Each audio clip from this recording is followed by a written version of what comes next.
दर्शकवृन्द नमस्कार। म यहाँहरूलाई डोमेस्टिक फिजिक्स युट्युब च्यानलमा हार्दिक स्वागत गर्छु। र आज चाहिँ विशेष गरी मैले यो फिजिक्समा गिटारको सा भन्ने शीर्षकको यो विषय लिएर आएको छु। आजको यो भिडियोमा चाहिँ अब यो सा भन्ने कुरा संगीतका हिसाबमा सा रे ग म भनेर हामीले सुन्दै आएका छौं। अब कहीं CDEF भनेर पनि कहीं संकेत गरिन्छ र कतै फेरि डो रे मी फा सो ला सी भनेर पनि त्यो गरिन्छ हैन। अब डो भनेर पनि चिनिन्छ, जे नाम दिए पनि हैन।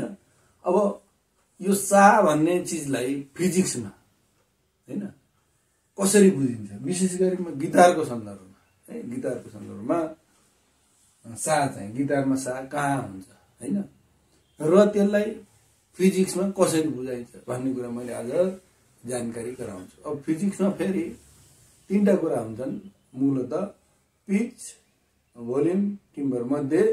त्यसमा चाहिँ अब फ्रिक्वेन्सी कति छ एक, अनि त्यसको चाहिँ एम्प्लिट्युड कति छ त्यो अर्को हुन्छ, र अर्को चाहिँ हुन्छ त्यसको चाहिँ टिम्बर, अर्थात टिम्बरलाई हामीले वेभ फंक्सन, फिजिक्सका दृष्टिले वेभ फंक्सन कस्तो छ, वेभ फंक्सनको एउटा प्रकृति हुन्छ, तीन कुरा हेरिन्छ।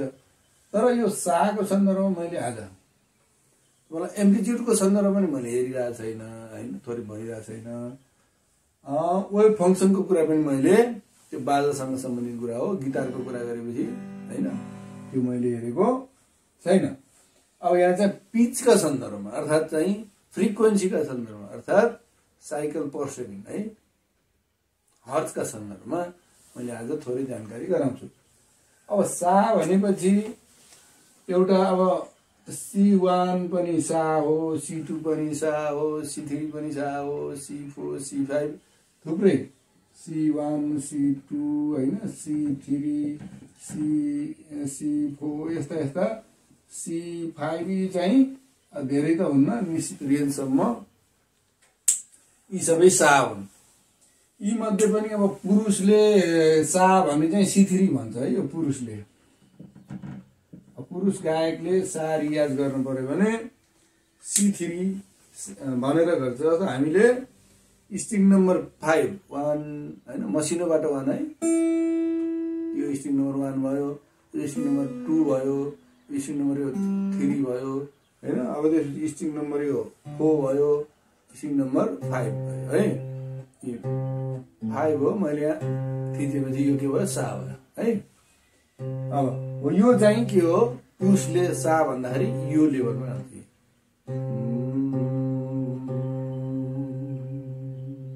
यो है, यसैमा यो चाहिँ अब सा आफ्नो आफ्नो रियाजमा केही भन्नुहोस्।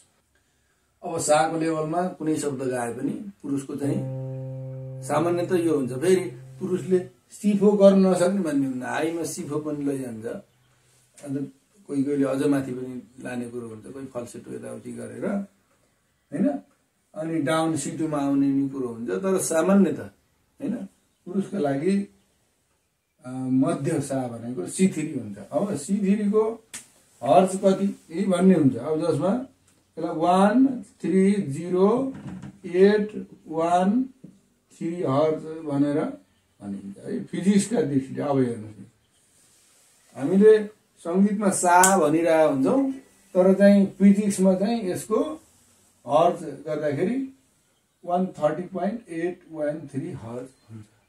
अब यसको मतलब के, यस्तो 130.813 यस्तो के भयो, सा नै लागिरहेको हुन्छ, यस्तो पनि के भन्ने कुरा आउन सक्छ। अनि अब यो भनेको के हो भन्ने कुरा आउँछ।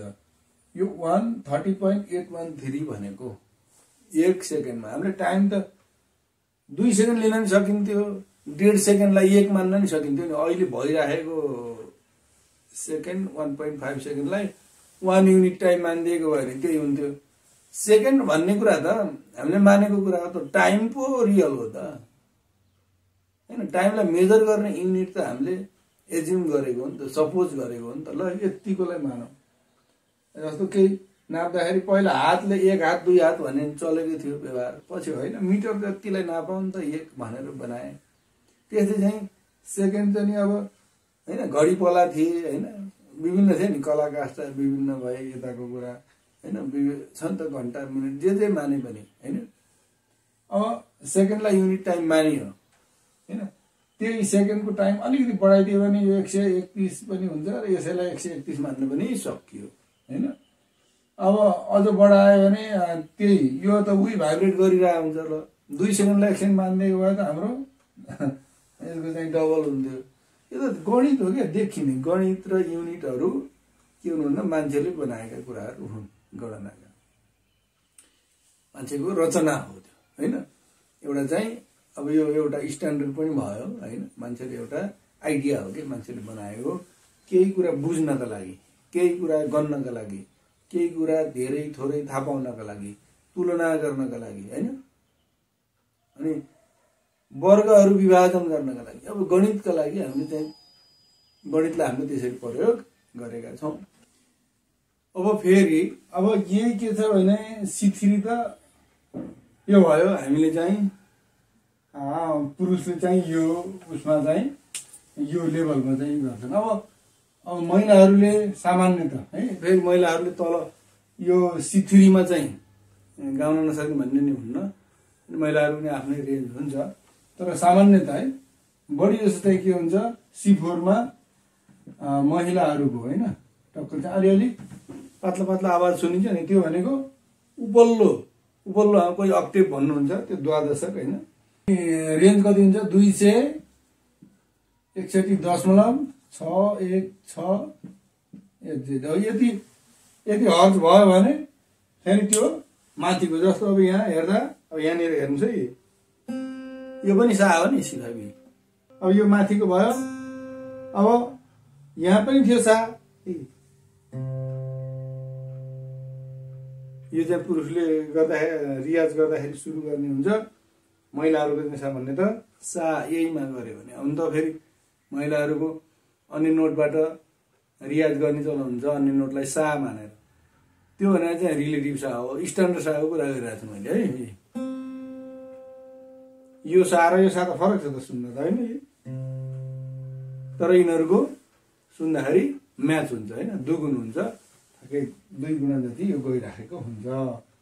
अब मैले त्यही त उही सालाई चाहिँ पुरुषको चाहिँ अलि मोटो मोटो हुन्छ, महिलाको पातलो हुनुको पछाडि के हुन्छ, यसको दोब्बर हर्ज चाहिँ सङ्ख्या बढेको हुन्छ। फिजिक्सका दृष्टिबाट सालाई यसरी, फिजिक्सको पनि पिचका दृष्टिबाट एम्प्लिट्युड त अब आफ्नो हिसाबले भोल्युम बढाउने घटाउने कुरा रह्यो, वर्क फङ्सन त अब एउटै बाजामा त्यही हुने भयो है, त्यो आफ्नो तरिकाले छ होइन। तर सा भनेर हामीले चाहिँ पिचका दृष्टिले यसरी बुझ्न सक्छौँ। मैले यहाँहरूलाई यति नै जानकारी गराएँ। अब यहाँ केही कुराहरू भन्न छुटेका होलान्, कृपया आफ्नो तर्फबाट प्रतिक्रिया जनाउन नबिर्सनुहोला। र यदि नयाँ हुनुहुन्छ भने यस्तै घरेलु सामग्रीहरू हामीले छुने, हामीले चलाउने, उपभोग गर्ने यस्तै घरेलु सामग्रीसँग सम्बन्धित होइन, फिजिक्स जोडिएका र ती सामग्रीमा जोडिएका फिजिक्स सम्बन्धी विषयलाई मैले धेरथोर उठाउँदै आएको छु। कृपया सब्सक्राइब गर्न नछुटाउनु होला। अहिलेलाई मलाई डोमेस्टिक फिजिक्स युट्युब च्यानलको आजको यो कक्षाबाट बिदा दिनुहोस्। धन्यवाद, नमस्कार।